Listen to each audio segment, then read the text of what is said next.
Well, we've been following this all day. The longest reigning monarch in British history has passed away at the age of 96. Fox's Martha McCallum looks back at the life of Queen Elizabeth II. Queen Elizabeth II was born into the royal Windsor family on April 21, 1926. At birth, as the oldest daughter of the Duke and Duchess of York and niece to the King, no one expected that little Elizabeth Alexandra Mary would one day be the longest-serving and one of the most respected rulers of Great Britain. But a love story would transform her quiet country childhood into an altogether different destiny, when Elizabeth's uncle, Prince Edward, abdicated as king to marry the American divorcee Wallis Simpson. Elizabeth's father reluctantly took the throne, becoming King George VI in 1936, making his oldest and then 10-year-old daughter Elizabeth his heir to the throne. At age 14, the homeschooled princess began to take on some royal duties. Her family was an outward expression of strength and resilience as England was battered by the Blitz in World War II. In 1945, at age 18, the young princess trained as a driver and mechanic in the Women's Auxiliary Service. She and her sister Margaret later joined those celebrating VE Day on the streets of London. Like thousands of others, she also had a sweetheart in the armed forces, her third cousin, Prince Philip of Greece. They were engaged to be married shortly after the princess's 21st birthday. The royal wedding, held November of 1947 in London's Westminster Abbey, it brightened the gloom of those post-war years. The following year, the couple's first child, Charles, the Prince of Wales, was born. He was then followed by Princess Anne in 1950, Andrew in 1959, and Edward in 1963. But in 1952, while in Kenya with Prince Philip, Elizabeth learned the tragic news that her beloved father, the king, had died. In an instant, the 25-year-old became the Queen of England. At my coronation, I shall dedicate myself anew to your service.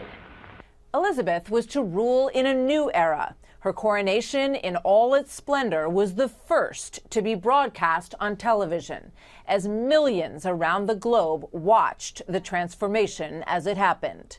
In 1957, Queen Elizabeth met President Eisenhower. She would go on to meet every U.S. president during her reign, except Lyndon Johnson. She often spoke of the strong and vital bond between America and the U.K. But with the 1990s came turbulent times for the royal family as the marriages of 3 of the Queen's children fell apart, all under the scrutiny of relentless TV coverage and tabloid headlines. Then, in 1997, Diana, Princess of Wales and mother to the Princes William and Harry, was killed in a car crash in France as she was hounded by the paparazzi. At the time, the Queen was criticized for her reserved response and persuaded to make an unprecedented live broadcast. So what I say to you now, as your Queen and as a grandmother, I say from my heart. First, I want to pay tribute to Diana myself. She was an exceptional and gifted human being. Over time, the monarchy's reputation rebounded. In April of 2011, the Queen attended Prince William's wedding to Kate Middleton, as some 2 billion people around the world watched the ceremony.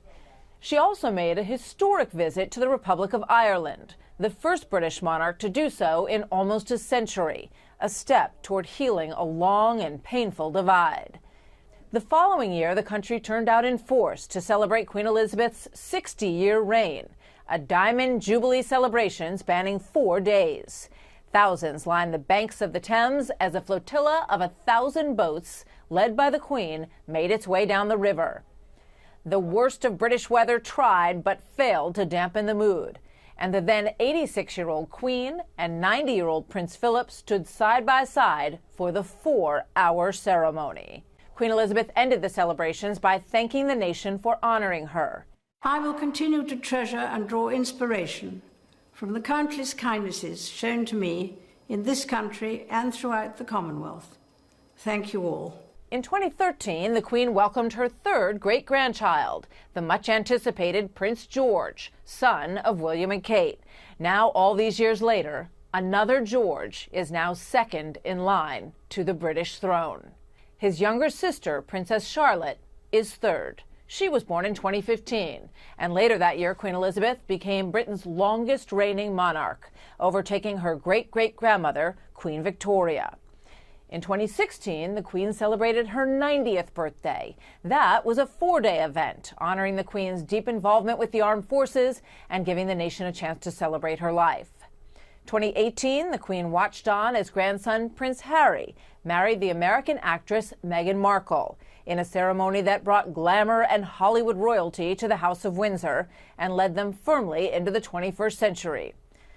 But about a year later, Harry and Meghan would famously decide to leave the royal family, move to America, and give a tell-all interview to Oprah Winfrey, which caused deep divisions within the family. In 2021, the Queen's beloved husband, Prince Philip, died at the age of 99. The nation mourned with the Queen, but COVID restrictions kept the funeral small. The image of the Queen sitting masked and alone in the church became the image of a country both in mourning and in lockdown. But as she had so many times before, the Queen persevered. From an early age, Queen Elizabeth was one of the most recognized royals and recognized women in the world. Nearly a third of the planet lived in the Commonwealth that she ruled. She managed to combine the truly regal with a countrywoman's simple pleasures, and she embodied old-fashioned values of virtue, faith, and self-restraint, honoring to the very end the pledge she had made when she was just 21. I declare before you all that my whole life, whether it be long or short, shall be devoted to your service and to the service of our great imperial family to which we all belong.